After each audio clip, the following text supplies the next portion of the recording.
Bien, también, gracias Sebastián. Hola, hola.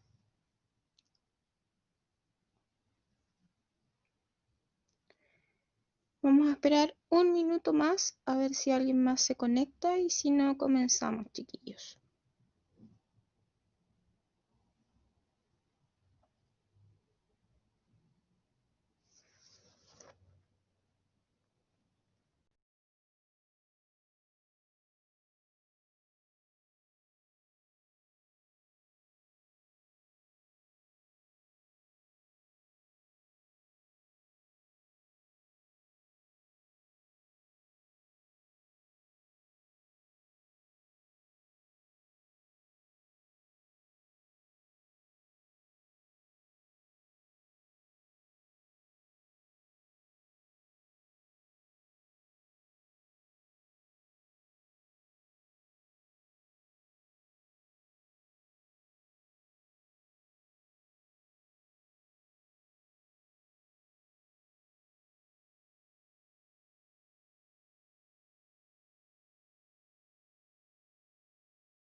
Ya, chiquillos, somos los que somos, pocos, pero estamos, así que vamos a comenzar. Ya voy a leer primero el caso y después vamos a ir desarrollando pregunta por pregunta.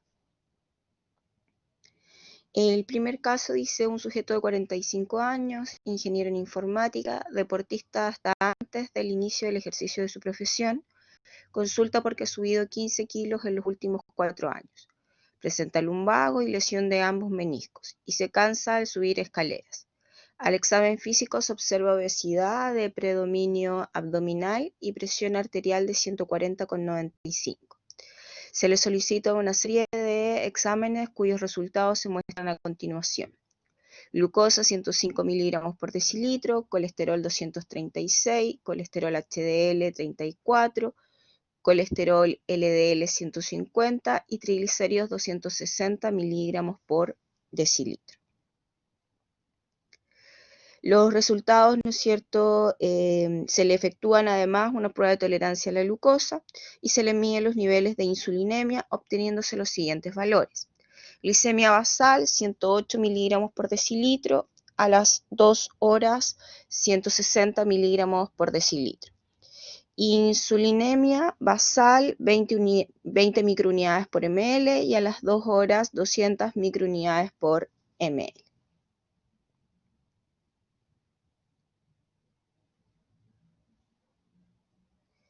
Y la primera pregunta dice, interprete los resultados de los exámenes efectuados, explíquelos y relaciónelos con los síntomas que presenta la paciente. ¿Qué encontraron ustedes que estaba alterado? ¿De qué forma?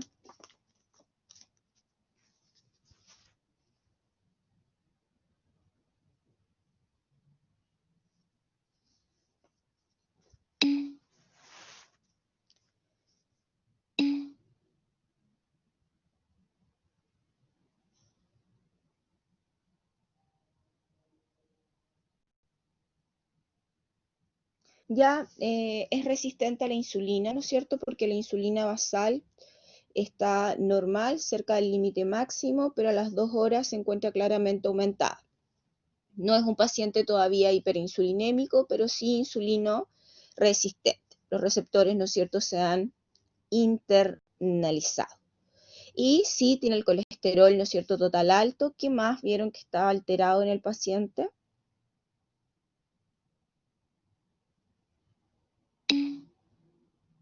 La glucosa alta, muy bien.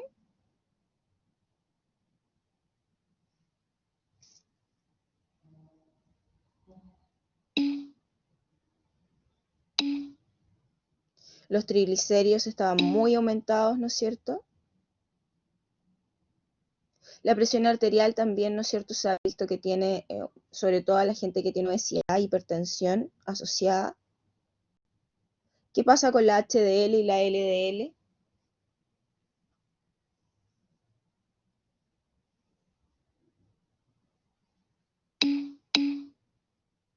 La LDL, ¿no es cierto?, está alta y la HDL está baja. Ok. El paciente tiene una dislipidemia. ¿A qué están asociadas normalmente las dislipidemias en una resistencia a la insulina como esta?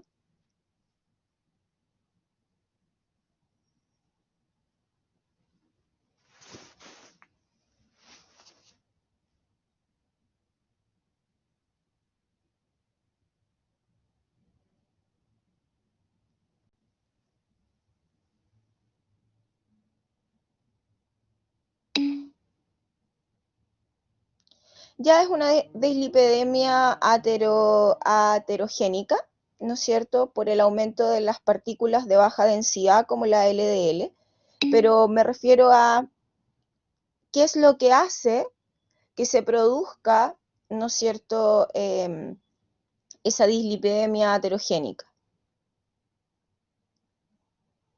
¿Y ahí qué pasa si no ingresan los lípidos al hígado, Sebastián?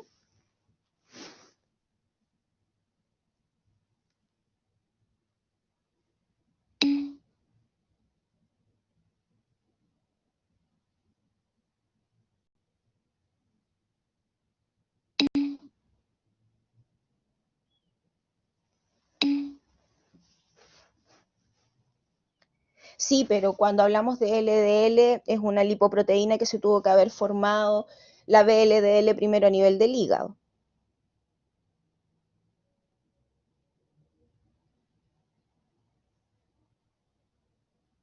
¿Por qué tiene la LDL alta? ¿Y por qué tiene la HDL baja? Esa es la pregunta.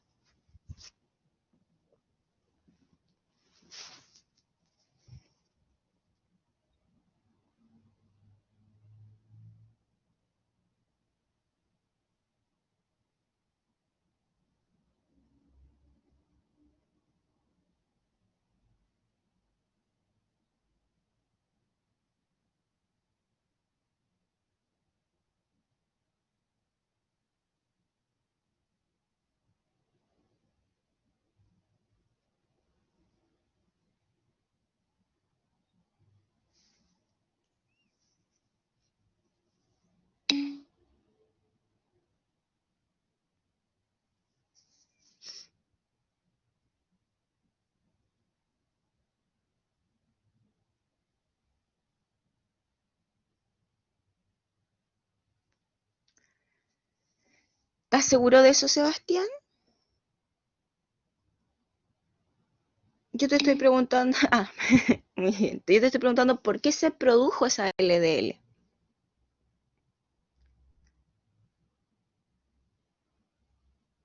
¿Lo saben? Esta es mi pregunta inicial.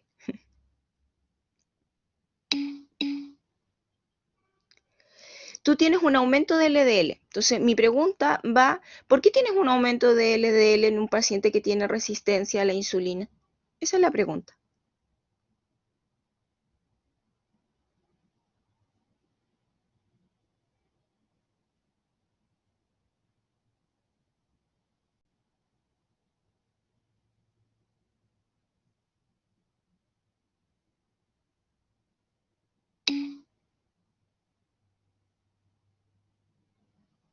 ¿Ya? ¿Y cómo?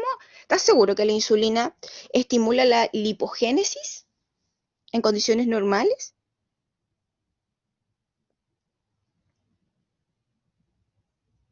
¿Cómo lo hace?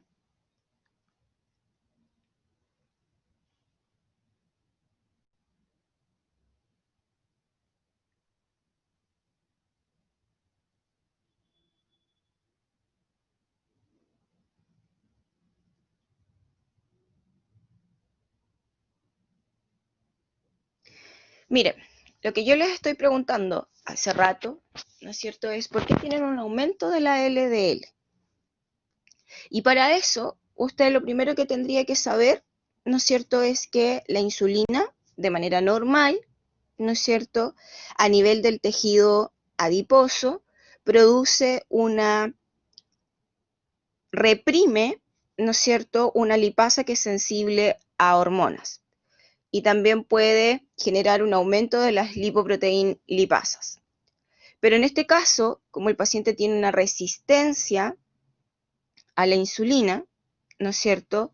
Acá lo que les están preguntando a ustedes, ¿no es cierto?, es que en este caso, cuando ustedes tienen una resistencia a la insulina, la obesidad visceral y la dislipidemia está determinada por un efecto en el cual ya la insulina no puede generar el efecto inhibitorio sobre la lipasa sensible a hormonas.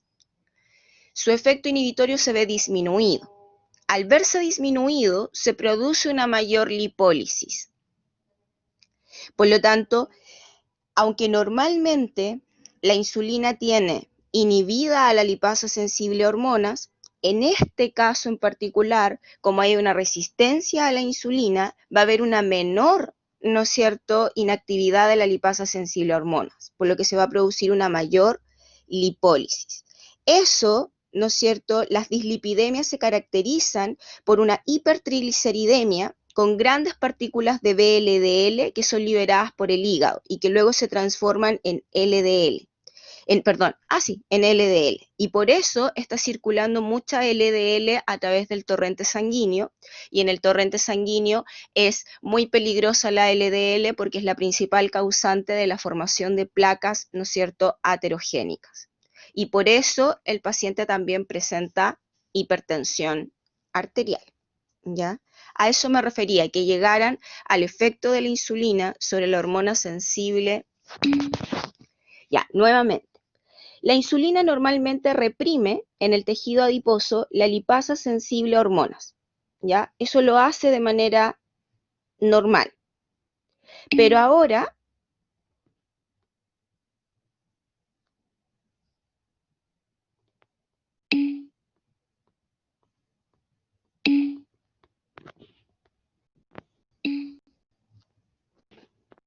ay, me perdí. ¿Dónde estoy?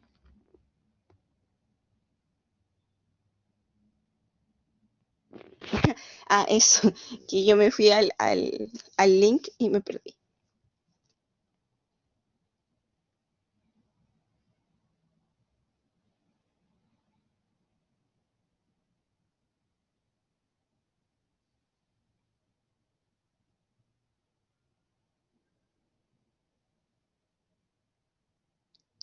Ya, entonces lo que yo les estaba diciendo era que la incapacidad de la insulina para reprimir la lipasa sensible a hormonas en el tejido adiposo va a generar un aumento de la lipólisis, ¿ya? Hay una elevación de la lipasa sensible a hormonas y una disminución de las lipoproteínas lipasas, que son factores esenciales en las dislipidemias.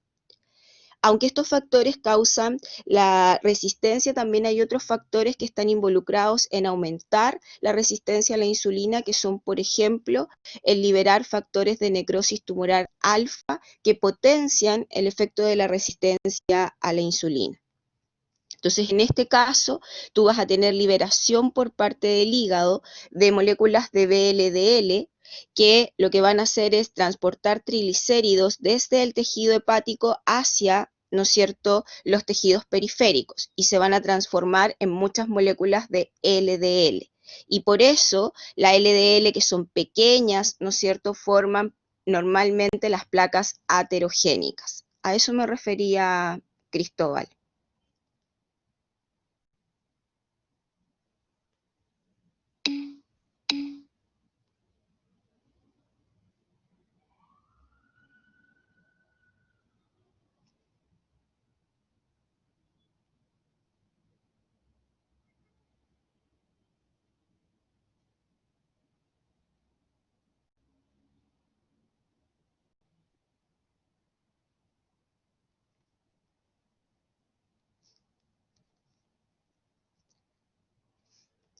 Ya. ¿Por qué se produce una eh, hipertensión arterial en este paciente, o por lo menos un aumento, ¿no es cierto?, de la presión arterial?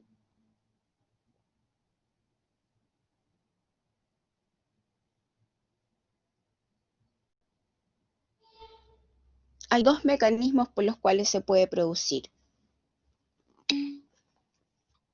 Sí, por las LDL y el aumento de colesterol total, ¿no es cierto?, que van a permitir la formación de las placas. ¿Y qué hace cuando se forman esas placas? Muy bien, Sebastián, es como una vasoconstricción artificial, un taponamiento, ¿no es cierto?, de el vaso sanguíneo, lo que genera un aumento de la resistencia periférica total, generando un aumento de la presión arterial. Y no sé si ustedes lo saben, pero también hay antecedentes que indican que la insulina retiene sodio por mecanismos que aún se desconocen. Y cuando retiene sodio, retiene agua, porque no es cierto, el agua siempre sigue al sodio y eso puede generar un aumento también de la presión arterial. ¿Y por qué produce un aumento de peso y un aumento de la grasa a nivel de la obesidad, a nivel del abdomen, por ejemplo?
Porque a nivel abdominal, ¿no es cierto?, la insulina es lipogénica y al ser lipogénica favorece el depósito de grasa a nivel abdominal, favorece la formación de triglicéridos.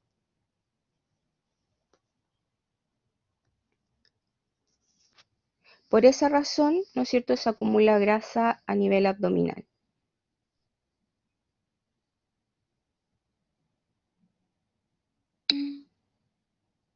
Porque la insulina es lipogénica, por lo tanto eso favorece el depósito de grasa a nivel abdominal.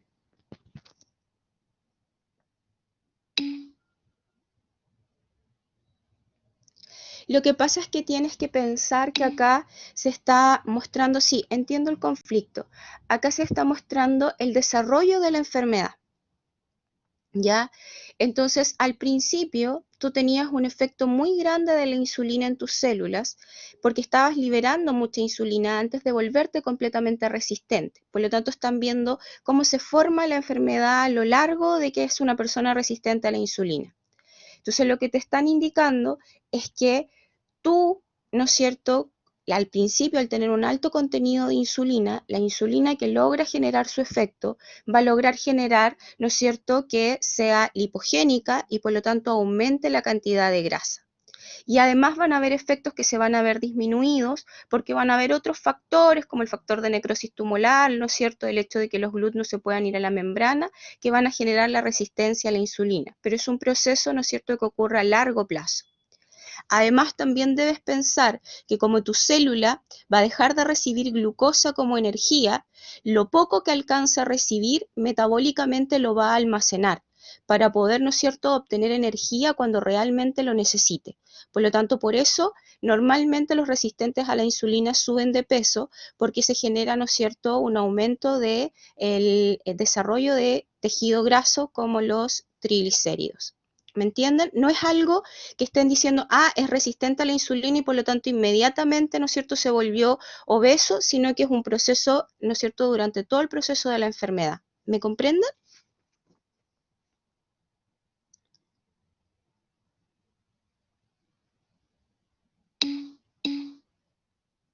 No, Sebastián, no van a adelgazar los resistentes a la insulina, principalmente porque la poca acción que logren tener de la insulina, recuerda que es resistente, no es que se hayan endositado todos los receptores, sino que una gran cantidad de ellos, la insulina que alcance a generar su efecto va a ser siempre lipogénica y por lo tanto en este caso va a tener un mayor efecto tratando de almacenar energía, porque le está faltando a la célula energía ya que no obtiene glucosa desde el medio externo. Los resistentes a la insulina solo adelgazan, ¿no es cierto?, cuando toman los fármacos necesarios para poder hacerlo y hacen ejercicio.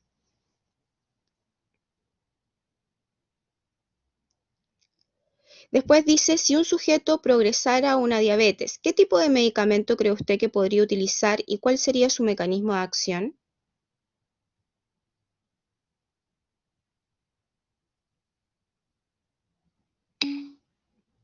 Metformina, muy bien. ¿Y cuál es la forma en la que funciona la metformina?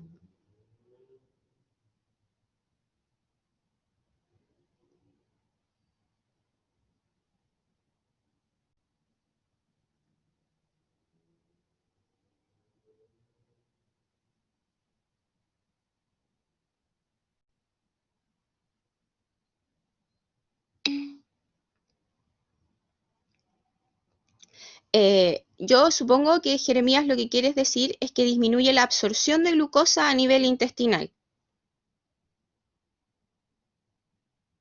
porque de comer, ¿no es cierto?, comeríamos la misma cantidad de glucosa, o esto obviamente va con una dieta, pero disminuye la absorción de glucosa a nivel intestinal.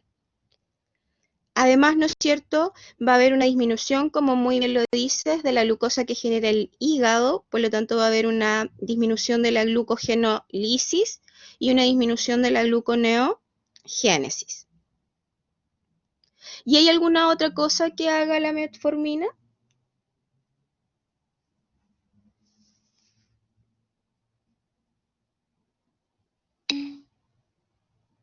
Mejora la utilización de glucosa en el músculo, ¿no es cierto?, porque aumenta la inserción y actividad de los GLUT4 en la membrana.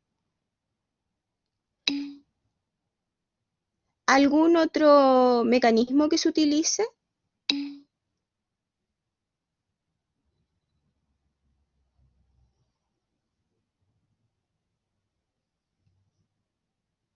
Sí, Jeremías. ¿Algún otro tipo de tratamiento?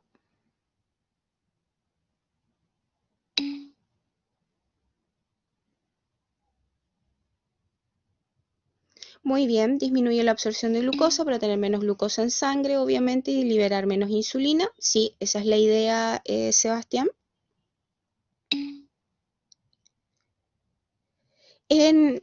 La actividad física es importante en todos los pacientes, pero acá te están preguntando por el tipo de medicamento, Camilo. Ya las sulfonilureas, inhibidores del SGLT2.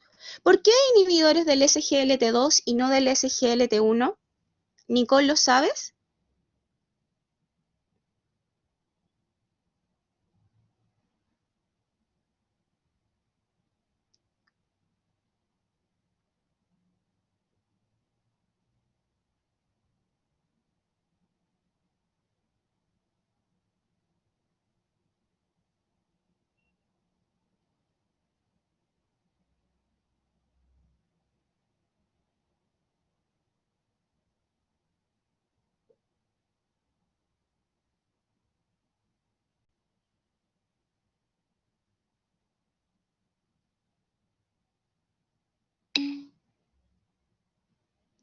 Estimula la secreción de insulina porque las sulfonilureas se unen a los canales de potasio sensibles a ATP y por lo tanto cierran los canales de potasio sensibles a ATP acumulando el potasio en el interior, despolarizando la célula y permitiendo que se abran los canales de calcio voltaje dependiente, permitiendo un aumento de la liberación de insulina. ¿Por qué? Ya, sí, esa es una buena pregunta, Sebastián. Déjame contestar la pregunta que le había hecho Nicole y que Jeremías me está contestando. Sí, eso es porque los SGLT2 y SGLT1 que se encuentran a nivel renal, el SGLT2 es el que reabsorbe aproximadamente un 90% de la glucosa, mientras que el SGLT1 lo hace del 10% restante. Por lo tanto, cuando se bloquea el SGLT2, se bloquea la reabsorción de un mayor porcentaje de glucosa que con el SGLT1, permitiéndonos mantener más controlados los niveles de glucosa. Y Sebastián, ¿por qué las sulfonilureas? Porque acá la pregunta dice si el sujeto progresara a una diabetes. Por lo tanto, el sujeto ya no tiene resistencia a la insulina, el sujeto ya tiene diabetes mellitus tipo 2.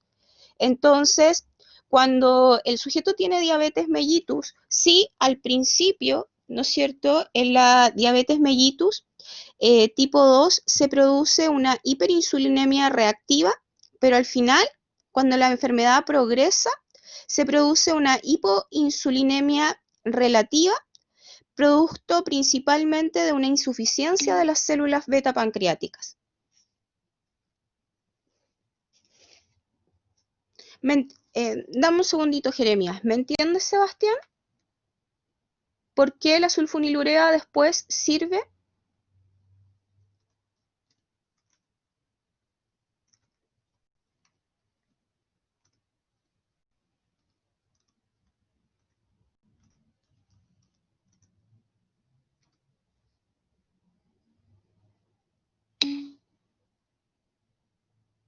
Exactamente. Normalmente cuando uno tiene una diabetes mellitus tipo 2, ¿no es cierto? Al principio se libera mucha insulina, pero luego se produce una insuficiencia de las células beta pancreáticas y se comporta, ¿no es cierto?, de cierta medida como una diabetes mellitus tipo 1. Y por eso tiene que aumentar la secreción de insulina.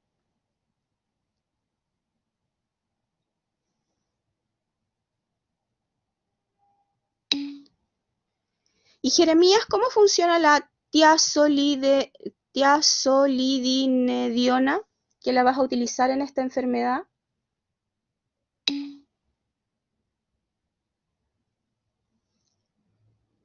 Aumentan, ¿no es cierto?, la sensibilidad ya de los receptores a la insulina. Ok. ¿Y hay algún otro fármaco que se les ocurra? ¿Hay unos nuevos que se están utilizando en la actualidad?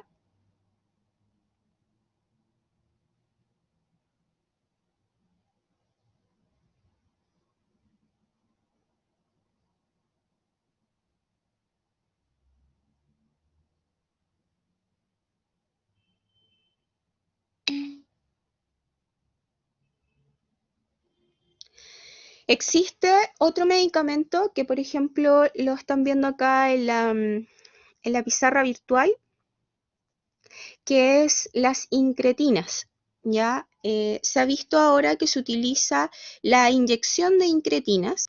Ustedes recuerdan que las incretinas son moléculas liberadas, ¿no es cierto?, por el intestino, como el péptido tipo glucagón, ¿no es cierto?, y el GIP, que es el péptido insulinotrópico dependiente de glucosa, que lo que hacen es estimular a la célula beta pancreática para aumentar e incrementar la liberación, ¿no es cierto?, de insulina. Y las incretinas, ¿no es cierto?, se han visto, sobre todo en la diabetes mellitus tipo 2 ya progresiva, cuando las células beta pancreáticas comienzan a tener una insuficiencia para liberar insulina, son estimuladas, ¿no es cierto?, con estas incretinas. Y además, con unos inhibidores que se llaman inhibidores de la dipeptidilpeptidasa. La DPP4 es la dipeptidilpeptidasa 4, que son enzimas, las dipeptidilpeptidasas 4 son proteasas que de manera normal degradan a las integrinas. Entonces se utilizan los inhibidores de la dipeptidilpeptidasa para dejar de degradar las incretinas y de esa manera aumentar la liberación de insulina, por si acaso. Por lo tanto, podrían utilizar también, ¿no es cierto? Lo que pasa es que en la podría servir para la diabetes tipo 1 también, Sebastián. El problema es que la diabetes tipo 1, más que una insuficiencia de las células beta pancreáticas, normalmente es una enfermedad autoinmune que ataca y destruye, ¿no es cierto?, a las células beta pancreáticas. Por lo tanto, vas a tener un número tan reducido de células beta pancreáticas que quizás el efecto incretina no va a ser suficiente para producir un correcto nivel de insulina. Por eso normalmente a los diabéticos tipo 1 se les trata, ¿no es cierto?, con insulina directamente. Pero también podría ser utilizado para aumentar la eficiencia de las células que queden.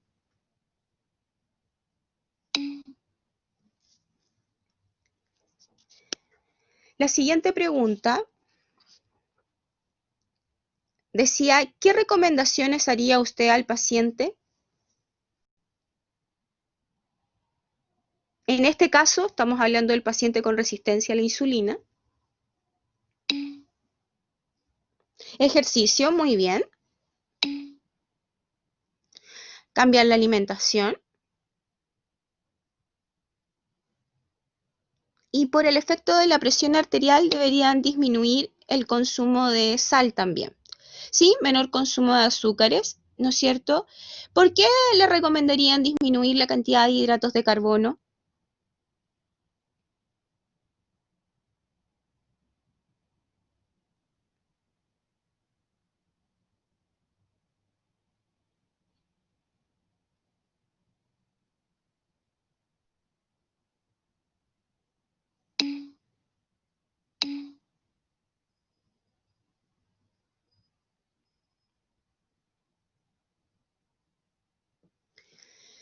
Más que eso, Jeremías, es porque tú tienes una enfermedad que se llama resistencia a la insulina, ¿no es cierto? Y la resistencia a la insulina se produjo porque como tú tenías mucha insulina en el torrente sanguíneo, ¿no es cierto?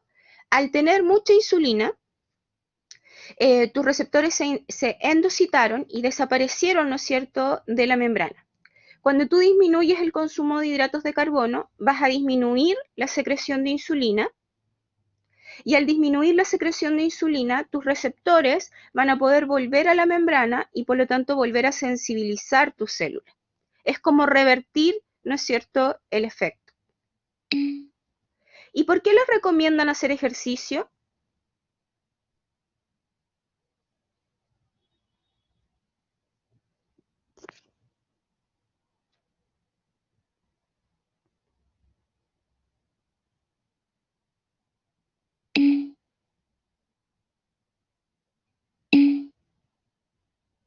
Muy bien, Camilo. Para aumentar la captación de glucosa en el músculo, que el ejercicio, ¿no es cierto?, aumenta la translocación de los GLUT4 a la membrana de una forma independiente a la insulina. Muy bien. Sí, Sebastián, exactamente. Y lo que yo les decía de disminuir el consumo de sal, principalmente para disminuir la retención de líquido y así poder regular la presión arterial. El segundo caso dice, un paciente está bajo tratamiento con insulina por una diabetes de larga data, por lo que se administra subcutáneamente 25 unidades de insulina inmediata en la mañana y 10 unidades en la noche. Una noche, por error, se administran 15 unidades de insulina. A las 4 horas despierta con sudoración, temblor y taquicardia. Alcanza a llamar a sus familiares, pero cae inconsciente y es trasladado rápidamente al servicio de urgencias. Interprete y explique lo sucedido.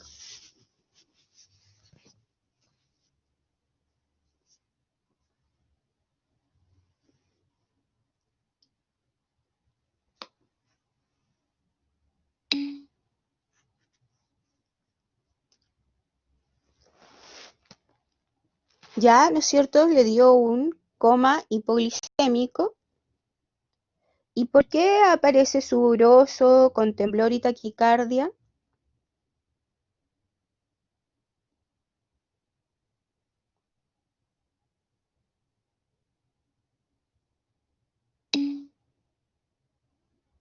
Exactamente, un shock hipoglicémico, ¿no es cierto?, estimula el sistema simpático, Por lo tanto, va a estimular la liberación de catecolaminas que generan el aumento de la sudoración, temblor y taquicardia. ¿Y cuáles son los efectos de la insulina en sus órganos blancos?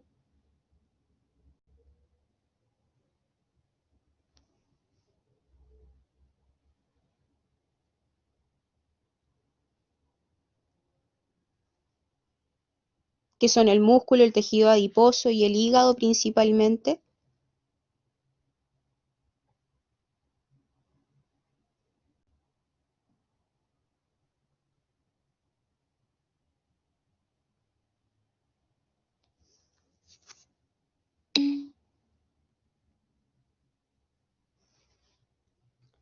Ya en todos los tejidos, ¿no es cierto? Sea músculo, tejido adiposo, hígado, va a estimular la glicólisis, muy bien, va a aumentar la captación de glucosa, perfecto. Y en el músculo esquelético, ¿qué más va a hacer?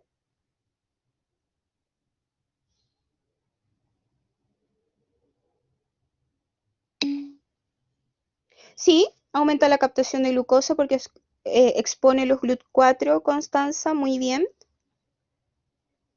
¿Qué más estimula la insulina a nivel del músculo?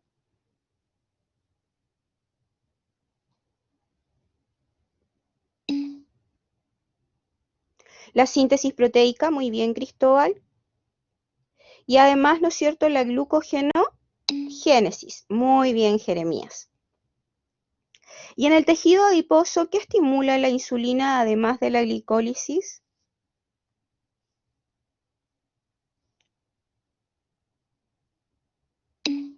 La lipogénesis, muy bien, Sebastián.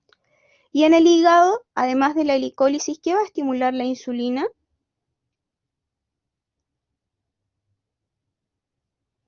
Que también lo hace en el músculo.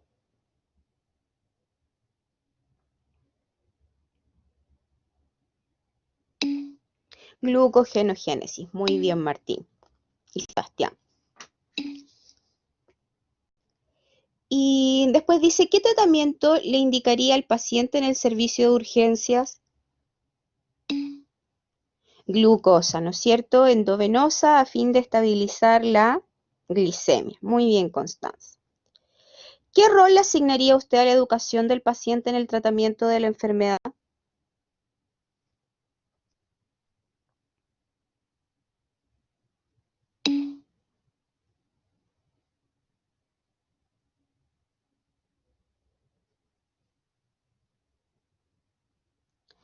Sí, tienes que indicarle ejercicio, pero a la educación del paciente dirías que es importante. Acá lo que te están preguntando, Jeremías, es si es necesario que el paciente sea educado con respecto a la enfermedad.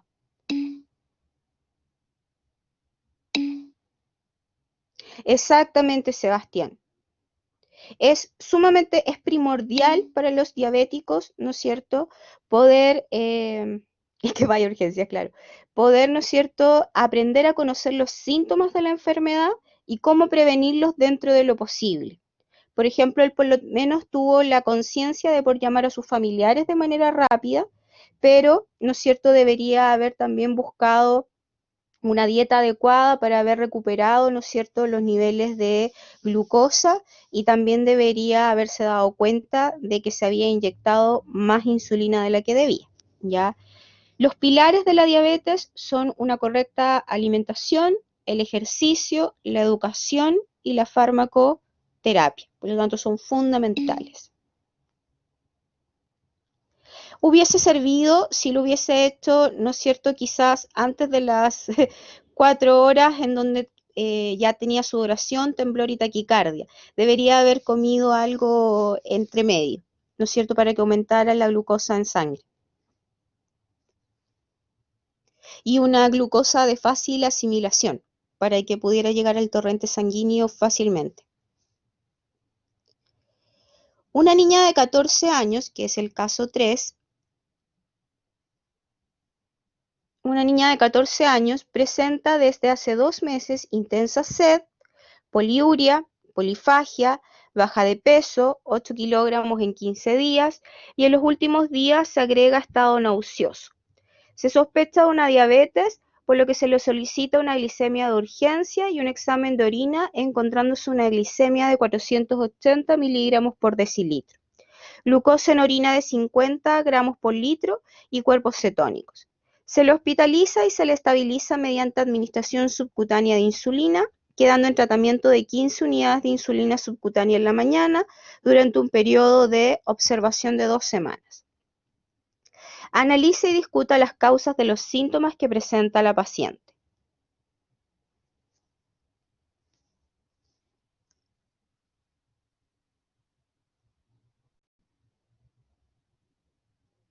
Por ejemplo, la paciente presenta mucha sed. ¿Por qué presenta mucha sed la paciente?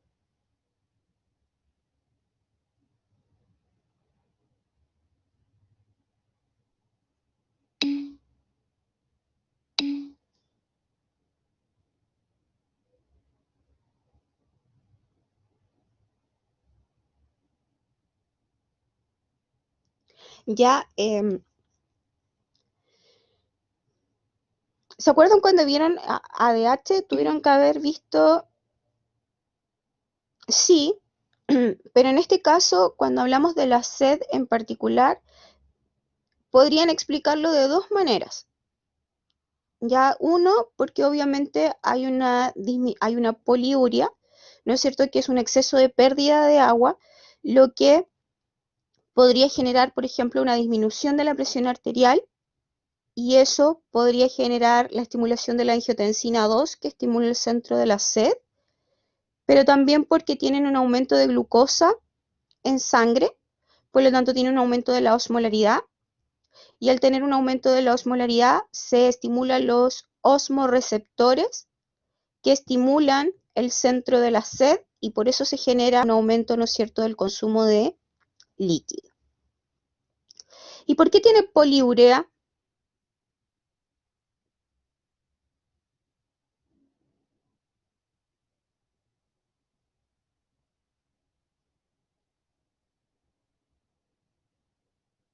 ¿O poliuria? Siempre me pregunto cuál será. ¿Poliuria?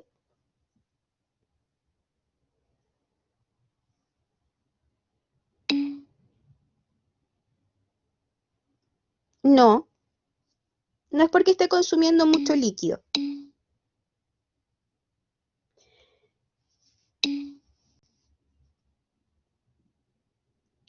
Sí, ¿qué significa? Ya, sí, Constanza, ¿y qué significa el signo de interrogación?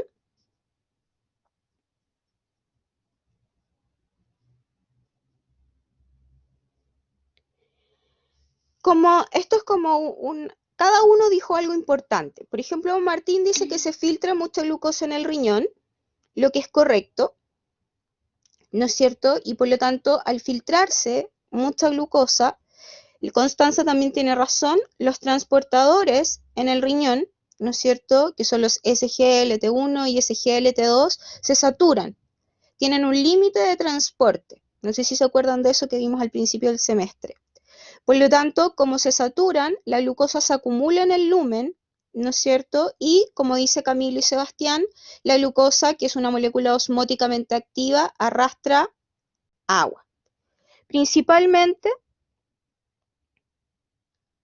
porque cuando yo bloqueo mis transportadores porque están saturados, recuerden que estos son cotransportadores sodio-glucosa.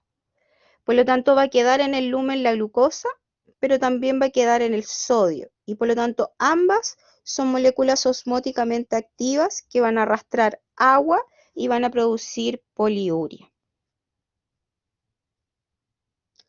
Y las náuseas son producto de los cuerpos cetónicos.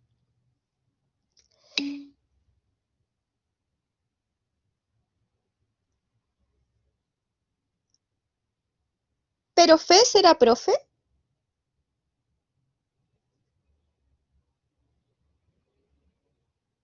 Constanza.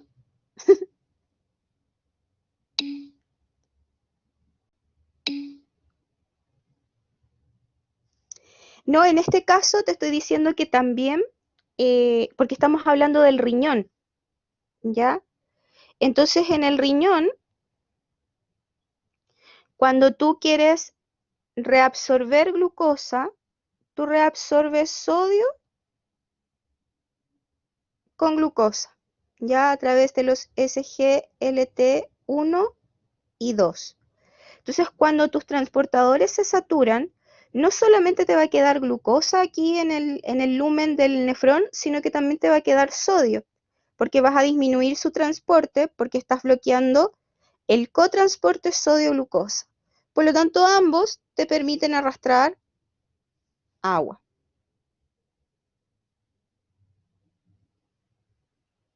Recuerda que el sodio también se filtra a través del riñón, Constanza.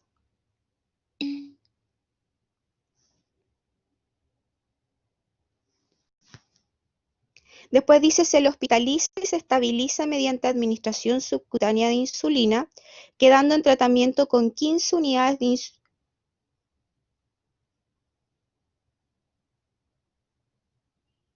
Ah, ya habíamos visto. ¿Había leído eso? Sí. ¿O no? Al cabo de un mes, estando con este tratamiento, regresa al colegio y durante la mañana, al realizar su clase de educación física, presenta sudoración, temblor, sensación de fatiga y palpitaciones. Actúa además en forma inadecuada y comienza a decir incoherencias y finalmente pierde el conocimiento. Interprete y explique lo que le sucedió al paciente.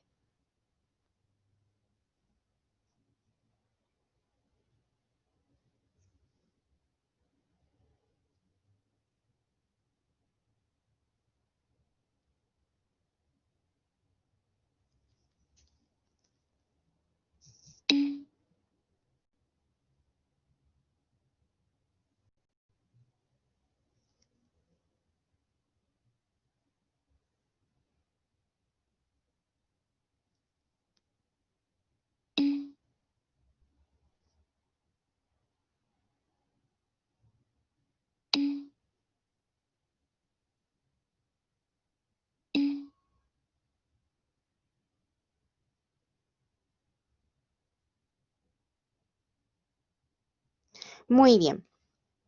En este caso, ¿no es cierto?, tuvo una hipoglicemia que se debió al ejercicio, que como muy bien ustedes, eso aumentó los GLUT4, ¿no es cierto?, en la membrana, haciendo que disminuyera aún más los niveles de glucosa en sangre. Se había inyectado insulina en la mañana, hizo ejercicio en la mañana, por lo tanto, eso generó, ¿no es cierto?, una hipoglicemia debida al ejercicio. ¿Cuáles son las hormonas contrarregulatorias? ¿Cuál es la temporalidad de su acción frente a la hipoglicemia? ¿Y qué mecanismos metabólicos ponen en marcha cada una de ellas?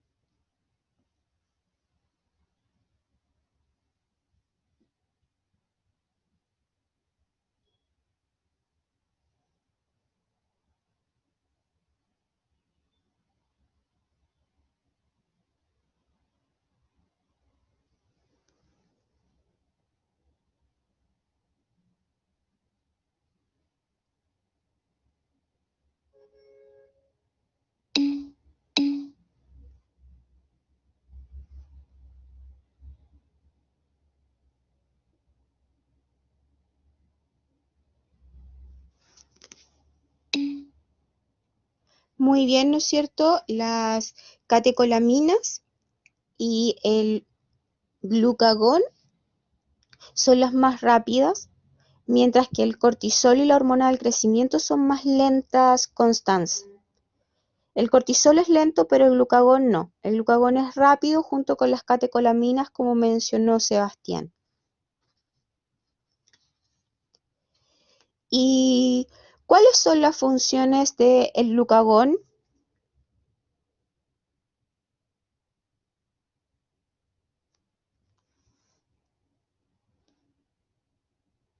Por ejemplo, en el tejido adiposo. que es contrario a la insulina?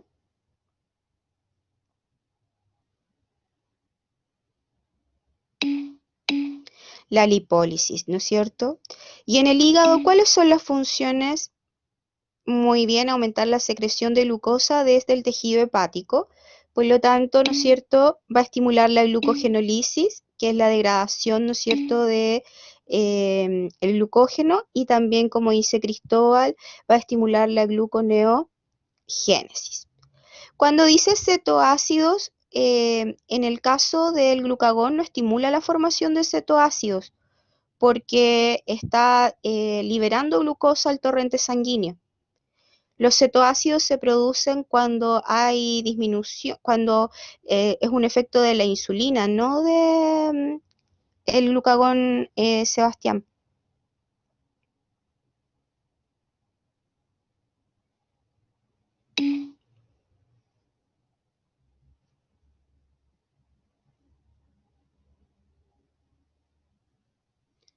Cuando dices a partir de aminoácidos y ácidos grasos libres, te estás refiriendo a la gluconeogénesis, ¿verdad, Sebastián?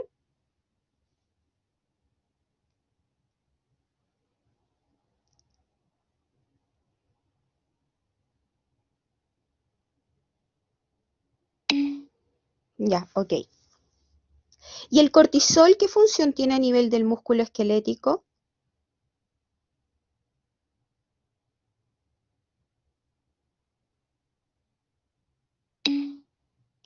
Proteólisis, muy bien, degradación de proteínas. A nivel del tejido adiposo, el cortisol, ¿cuál es su función?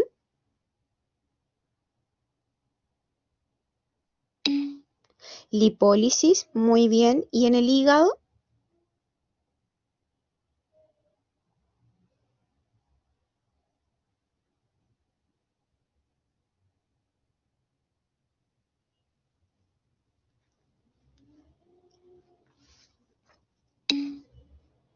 Gluconeogénesis, Martín, muy bien.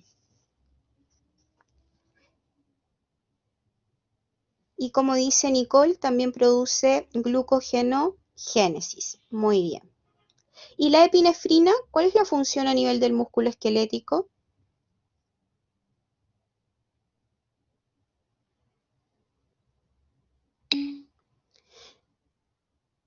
Glucogenólisis, muy bien. A nivel del tejido adiposo. Lipólisis, perfecto. Y a nivel del hígado, glucogenólisis, ¿no es cierto? Y gluconeogénesis. ¿Y la hormona del crecimiento, cómo funciona a nivel del músculo esquelético?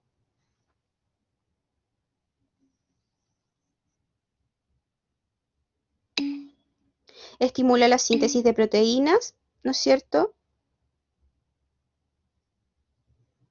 En el tejido adiposo, lipólisis, muy bien, Sebastián. Y a nivel del hígado, lo más importante, ¿no es cierto? Gluconeogénesis, muy bien, Nicole. ¿Qué le aconsejaría usted hacer a la niña cuando tenga que realizar actividad física?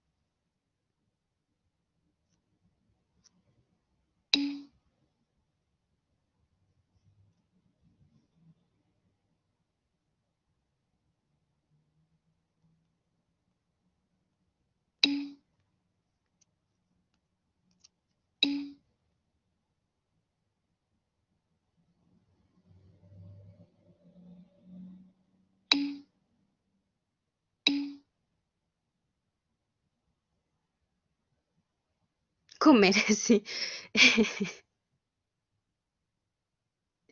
Ya. Eh, Más que moderar la intensidad, ¿no es cierto?, del ejercicio, es que si va a hacer actividad física, ¿no es cierto?, haberse inyectado la insulina, lo importante es que consuma, como decía Constanza ahí arriba, comer, pero que consuma hidratos de carbono de fácil asimilación, ¿ya? Como un chocolate, una bebida, una pastilla de glucosa. por ejemplo, no se va a comer un McDonald's, ¿no es cierto?, con un milkshake, porque las grasas tienen una asimilación más lenta, las proteínas también, claro, algo que le permita una fácil asimilación a nivel del tracto gastrointestinal. Y de esa manera sus niveles de glucosa en sangre van a estar un poco más altos y no va a sufrir de la hipoglicemia. Y obviamente, ¿no es cierto?, no modificar, porque Sebastián, una persona, ¿no es cierto?, que es diabético, si tiene una cantidad de unidades de insulina, debe mantenerla, pero sí debe preocuparse de que si se inyectó insulina muy luego de hacer ejercicio, consuma un poco más de glucosa. Y Jeremías, si no se administra insulina, igual después del ejercicio ponerle una alteración, ¿no es cierto?, con respecto a su enfermedad. Por lo tanto, es importante que se inyecte su insulina en el momento que lo tiene que hacer, pero tomar las medidas necesarias para que no sufra hipoglicemia. Por lo tanto, simplemente aumentar la ingesta de hidratos de carbono de fácil asimilación. También podría moderar la intensidad del ejercicio Tomás, pero si logra comer alguna cosa dulce, va a mantener los niveles de glucosa normales. La pregunta 4, el caso 4, dice: un niño de 12 años es llevado por sus padres a la consulta porque presenta obesidad franca, 80 kilos, acompañado de otros síntomas como sudoración, polifagia, sed mayor que la habitual, y ha comenzado a levantarse en las noches a orinar con cierta frecuencia. Frente a la sospecha de una posible diabetes, se le pide una determinación de glicemia que resulta ser de 160 miligramos por decilitro. Se repite la determinación en los días subsiguientes, dando un valor similar al anterior. Se le solicita entonces determinación de los niveles plasmáticos de péptido C, obteniéndose valores normales y de anticuerpos contra célula beta pancreática que arrojan un resultado negativo. Entonces dice, ¿qué significado tienen estas mediciones y cuál será el diagnóstico en este caso? Por ejemplo, ¿por qué se le mide el péptido C al paciente?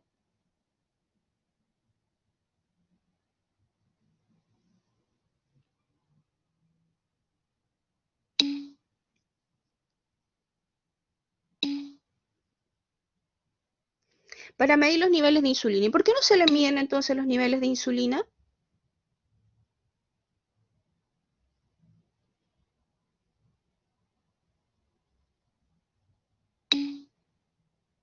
Dura más en la sangre, ¿no es cierto? Porque a diferencia de la insulina, que es metabolizada a nivel del hígado casi inmediatamente, el péptido C no, por lo tanto, y como se liberan en la misma proporción, entonces se mide el péptido C. ¿Qué significa que los resultados de anticuerpos contra las células beta pancreáticas hayan dado negativa? ¿Para qué le hicieron ese examen?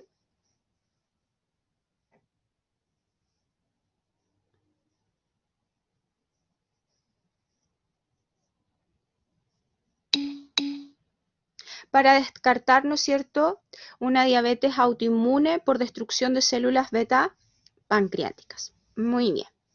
Y una cosa importante, ¿no es cierto?, destacar de que no basta solamente una determinación de glicemia elevada para decir que el sujeto tiene diabetes. Por eso es que al paciente, ¿no es cierto?, le hicieron varias determinaciones más, 2 o 3 determinaciones durante un par de semanas, para estar seguro, ¿no es cierto?, que ese aumento de la glicemia sea debido a una diabetes. ¿Qué tratamiento le recomendarían ustedes a este paciente?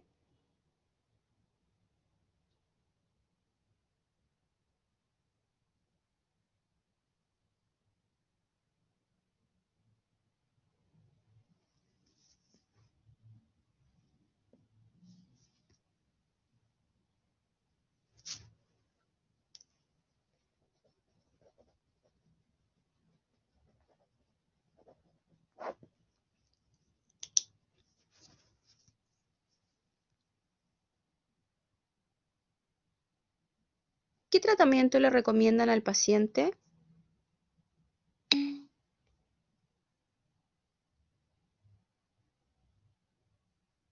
Ejercicio físico, ¿no es cierto? Muy bien. Preocuparse de su alimentación, reducir el consumo de hidratos, perdón, de hidratos de carbono y repetir la determinación de glucosa posteriormente, ¿no es cierto? Y si se hubiese determinado los anticuerpos contra las células beta pancreáticas en el caso clínico anterior, sí, si hubiese sido, ¿no es cierto?, un fármaco, podrías haberle recomendado el tiazolidendiona o le podrías haber recomendado la metformina también. Y si se hubiese determinado los anticuerpos en el caso clínico anterior, ¿cuál cree usted que hubiese sido el resultado? Positivo, ¿no es cierto? Porque en el caso clínico anterior el paciente tenía diabetes mellitus tipo 1. Exactamente, Jeremías. Y el caso clínico 5 dice, una paciente de 55 años consulta por cálculos renales recurrentes de oxalato de calcio. Dentro de los exámenes de laboratorio destacan calcemia 12 miligramos por decilitro, fosfemia de 2,2 miligramos por decilitro, PTH intacta de 120 picogramos por ml y la ecografía de cuello muestra una glándula paratiroidea aumentada de tamaño. ¿Qué mecanismos explican el aumento de la calcemia?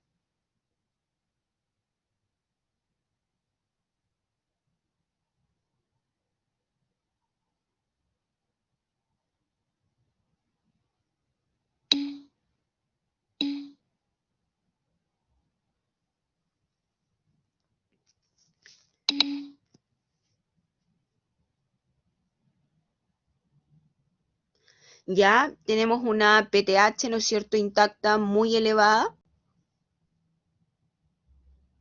y además, como la ecografía de cuello muestra una glándula paratiroide aumentada de tamaño, lo más probable es que tenga un hiperparatiroidismo primario.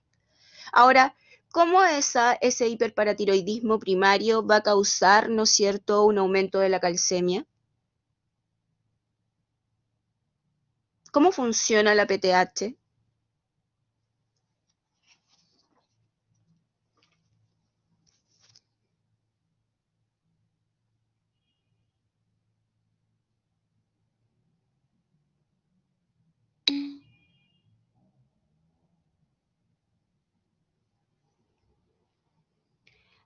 A nivel de que aumenta la reabsorción de calcio en el riñón. Muy bien.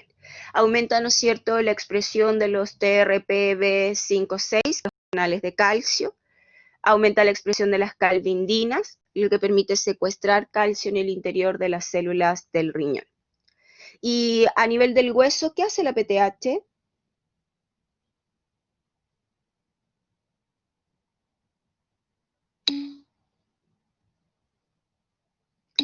Promueve la resorción ósea porque estimula, ¿no es cierto?, los osteoclastos. Estimula la liberación, ¿no es cierto?, por los osteoblastos de los factores de crecimiento de colonias para que los preosteoclastos se diferencien a osteoclastos, pero también estimula la liberación del ligando para RANK, estimulando, ¿no es cierto?, a los osteoclastos. Y a nivel del intestino, ¿la PTH actúa de manera directa o de manera indirecta? De manera indirecta. Por lo tanto, ¿qué tiene que hacer la PTH para poder funcionar de manera indirecta a nivel del intestino?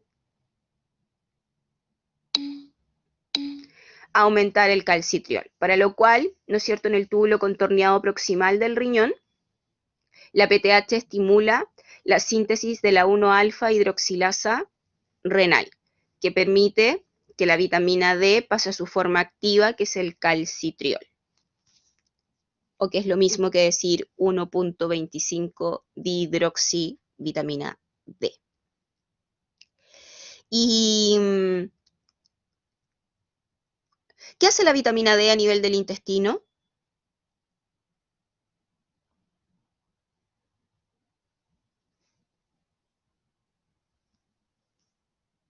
La vitamina D activa,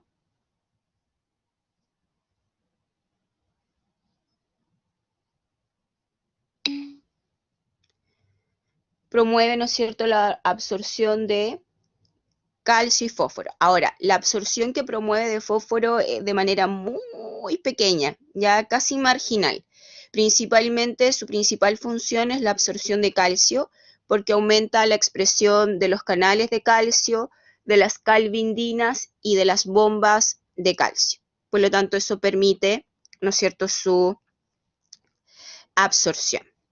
Muy bien. Y eso, ¿no es cierto?, como está todo esto estimulado, va a llevar a un aumento de calcio plasmático.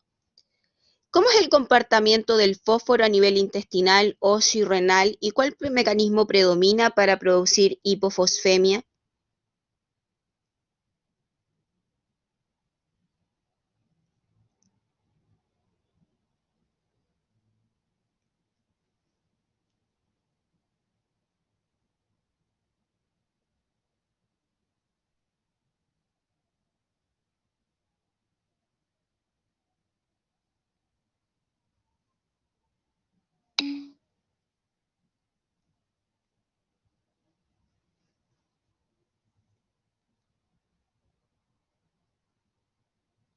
Muy bien, Martín. La endocitosis de los transportadores de fosfato a nivel del riñón, ¿no es cierto?, predomina por sobre la resorción ósea y la absorción intestinal, que era casi marginal. Muy bien, Martín. Si el nivel de PTH fuera de 60 picogramos, si el nivel de PTH fuera 60 picogramos por ml, ¿descartaría usted que el aumento de la calcemia se deba a la PTH?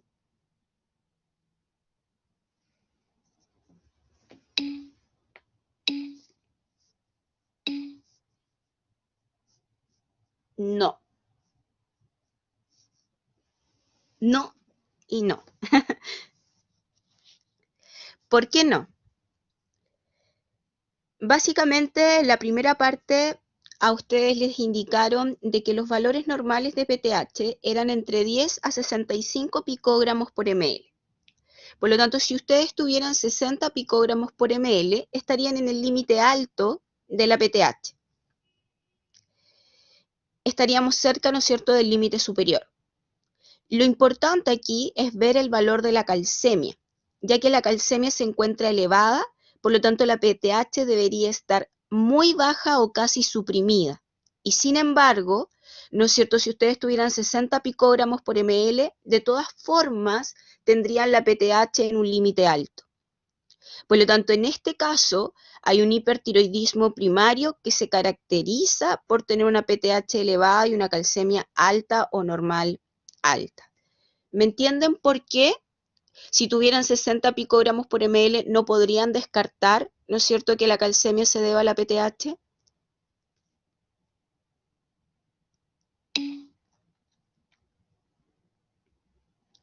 Ya, lo que yo te digo es que, por ejemplo, aquí tienen los niveles de PTH. Entonces te están mostrando los niveles de calcio en el gráfico que tienes en la pizarra. Entonces, en los niveles de calcio que tiene el paciente, que son unos 12 miligramos por decilitro, tus niveles de PTH deberían estar muy bajos o ser casi nulos, porque por retroalimentación negativa, tú deberías, al tener un calcio elevado, inmediatamente tu PTH debería estar muy disminuida o casi, ¿no es cierto?, nula. Y tú si tuvieras 60 picogramos, ¿no es cierto?, por ml, estarías dentro del rango alto, ¿no es cierto?, de la PTH. Por lo tanto, significaría que igual estás liberando mucha PTH para el nivel del calcio que tienes en el plasma. Por lo tanto, no podrías descartar que es un hiperparatiroidismo primario. ¿Me comprendes ahora? Ok. Y en la 6. En el caso 6, dice, en la figura siguiente se observa el efecto de la administración del calcitriol endovenoso en altas dosis sobre la concentración de PTH intacta.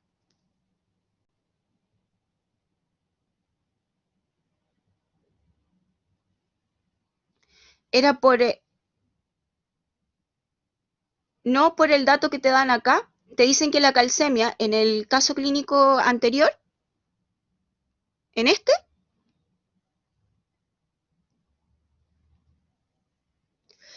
caso clínico te dicen que tu calcemia está elevada, que es de 12 miligramos por decilitro.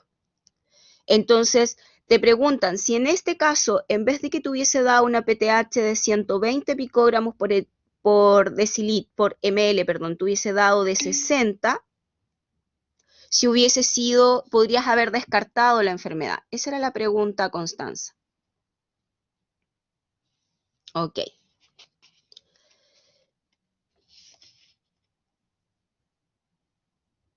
Ahí. Entonces dice, en la figura siguiente se observa el efecto de la administración de calcitriol endovenoso en altas dosis, que son las flechas, sobre las concentraciones de PTH intactas, círculos blancos, y la calcemia, que son los círculos negros, a lo largo de 8 meses de tratamiento en pacientes con insuficiencia renal crónica terminal sometido a hemodiálisis crónica.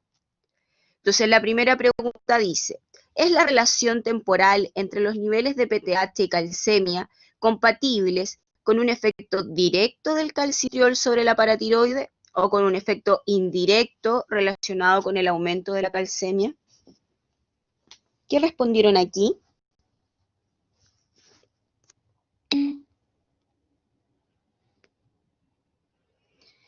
Ya, Sebastián dice que es directo del calcitriol. Tiene toda la razón porque si ustedes miran la gráfica, aquí fue añadido el calcitriol e inmediatamente se comenzó a ver una disminución de la PTH. En cambio, el aumento del calcio comenzó recién, ¿no es cierto?, en esta porción de la gráfica y ya habíamos tenido un descenso considerable de la PTH. Por lo tanto, es un efecto directo del calcitriol sobre la paratiroide.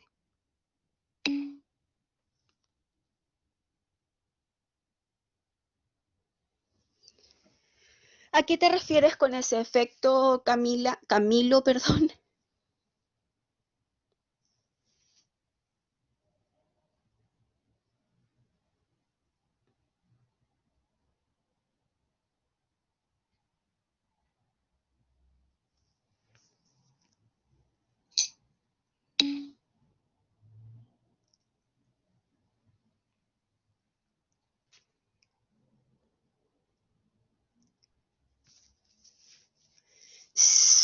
Sí, pero tienes que pensar que el calcitriol es el que...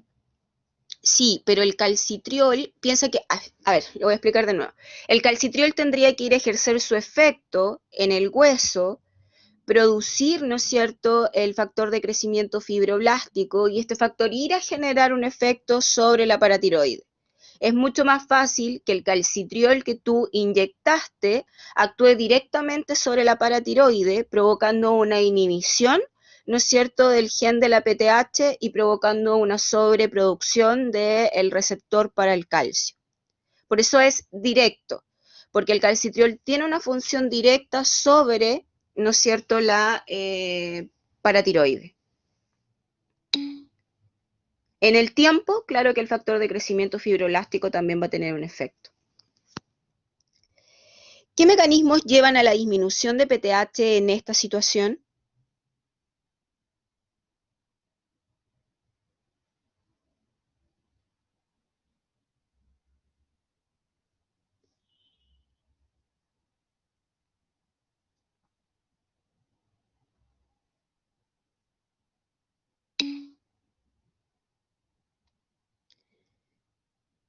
¿Ya? ¿Y cómo funciona eso?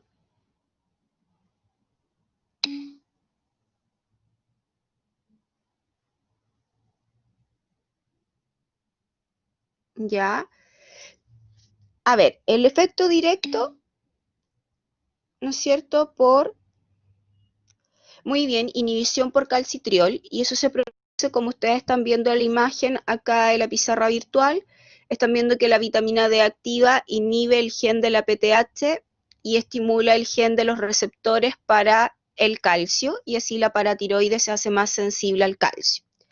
Y como secundario, ¿no es cierto?, el hecho de que después aumente el calcio va a estimular a los receptores y eso va a generar una inhibición del gen de la PTH. Este tipo de hiperparatiroidismo, ¿cómo se clasifica?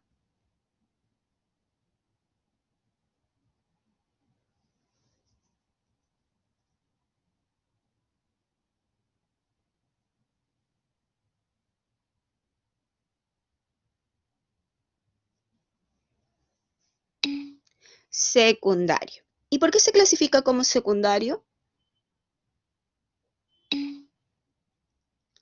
Por falta de regulación del calcitriol. El paciente tiene una insuficiencia renal, por lo tanto su riñón no está permitiendo sintetizar la enzima necesaria para activar la vitamina D y transformarla en calcitriol.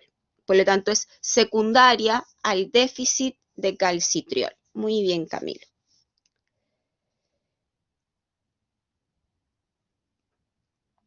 Y después dice, una paciente de 65 años, previamente asintomática, consulta ya que frente a un trauma menor sufrió una fractura de muñeca.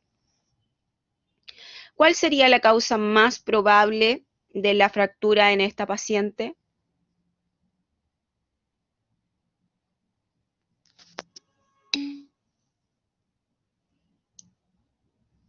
Una osteoporosis, ¿no es cierto?, postmenopáusica, ya que por la edad, ¿no es cierto?, lo más probable es que esté en el proceso de menopausia y falten estrógenos, los que inducen, ¿no es cierto?, una osteopenia y luego una osteoporosis.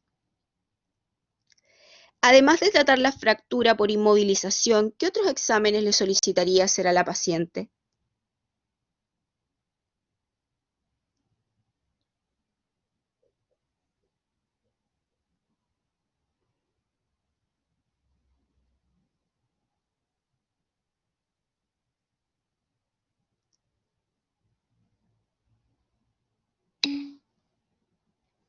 Le mediría, ¿no es cierto?,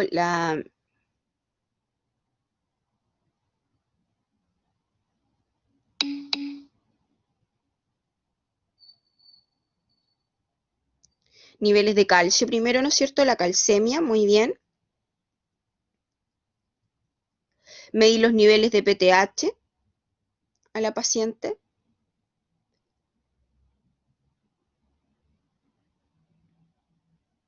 Medir niveles de hormonas que promuevan la resorción ósea. Una densitometría ósea también.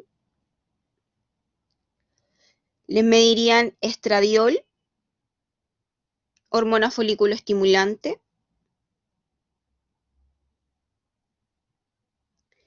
Y también le deberían medir a la paciente un perfil lipídico, porque cuando los estrógenos decaen, se produce un aumento del colesterol. Entonces le deberían hacer una densitometría ósea, medir el calcio en sangre, medir la PTH en sangre, estradiol, hormona folículo estimulante y además, ¿no es cierto?, hacerle un perfil lipídico. ¿Y qué tratamiento le indicarían a la paciente y por qué?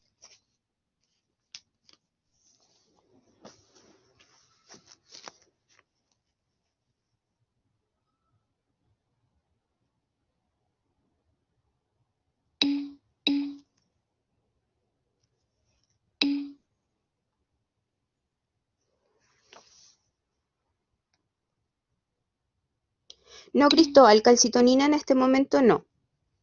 En la pregunta de después sí, pero en este momento no.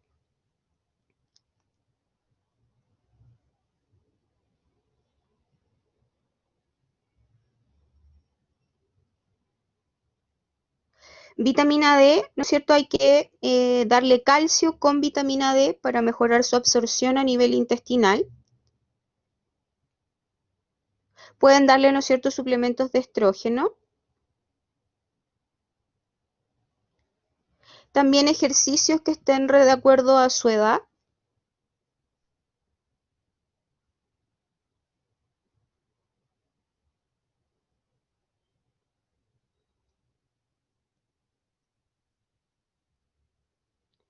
Y ahora sí, Camilo, si la paciente consultara 3 meses más tarde por dolor intenso en la espalda y se documentara mediante radiografía un aplastamiento vertebral, ¿qué fármaco podría cumplir con el objetivo de aliviar el dolor y simultáneamente tratar de la enfermedad de base?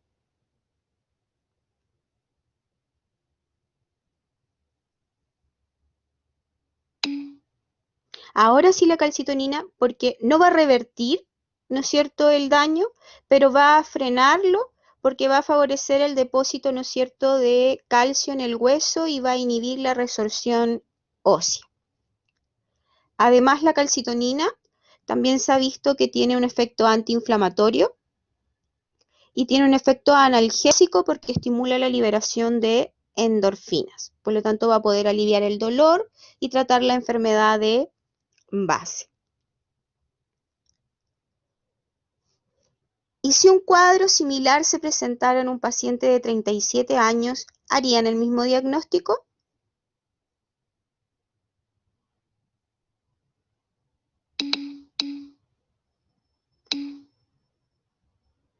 No, ¿no es cierto? Podría ser una menopausia precoz, ¿no es cierto? Pero también podría ser una falla ovárica, algún tumor, un hipertiroidismo, un hipercortisolismo o un hiperparatiroidismo.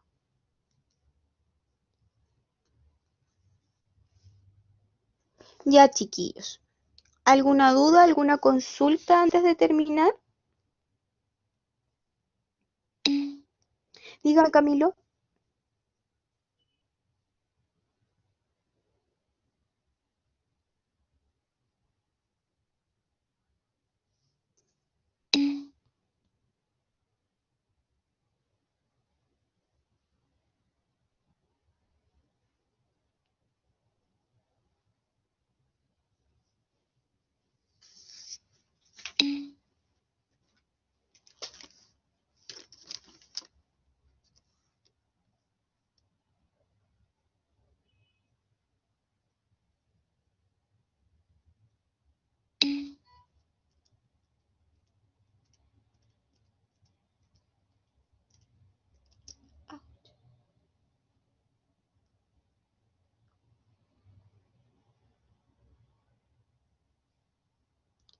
Que si le administrarían, o que si la paciente podría tener una actividad de la nucleótido pirofosfato fosfodiesterasa aumentada, la paciente de 37 años, ¿a eso se refiere? Sí, también podría ser una posibilidad. Menos recurrente, pero también podría ser una posibilidad.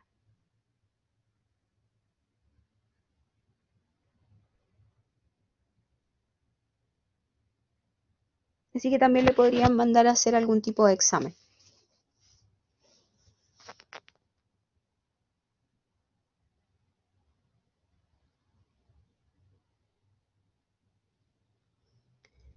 ¿Alguna otra pregunta, chiquillos?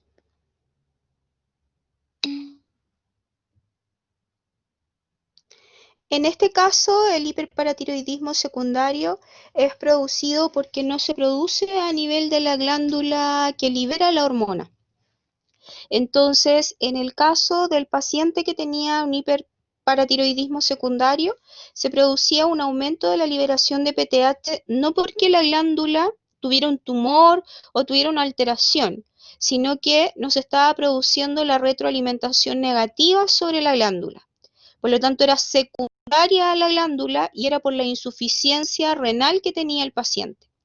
Como el paciente tenía el riñón alterado, no estaba pudiendo producir el calcitriol, que es, ¿no es cierto?, la hormona que produce la retroalimentación negativa a nivel de la paratiroide.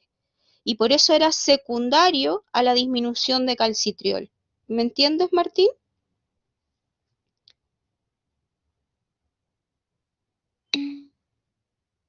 De nada.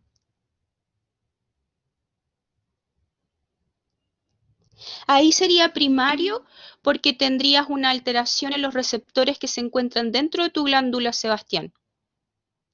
Y aunque tuvieras, por ejemplo, una desensibilización de los sensores de calcio, igual podrías producir vitamina D y por lo tanto la vitamina D podría producir la retroalimentación negativa.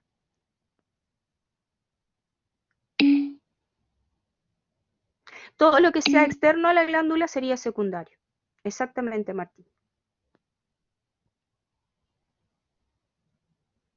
Es como cuando los dividían en primario, secundario y terciario, dividiendo glándula periférica, hipófisis o hipotálamo.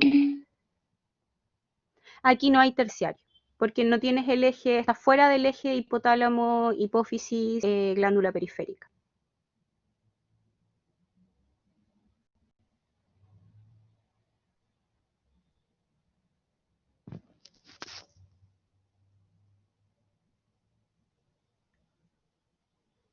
Ya, chicos, nos despedimos. Cuídense, que les vaya muy bien en el certamen el fin de semana.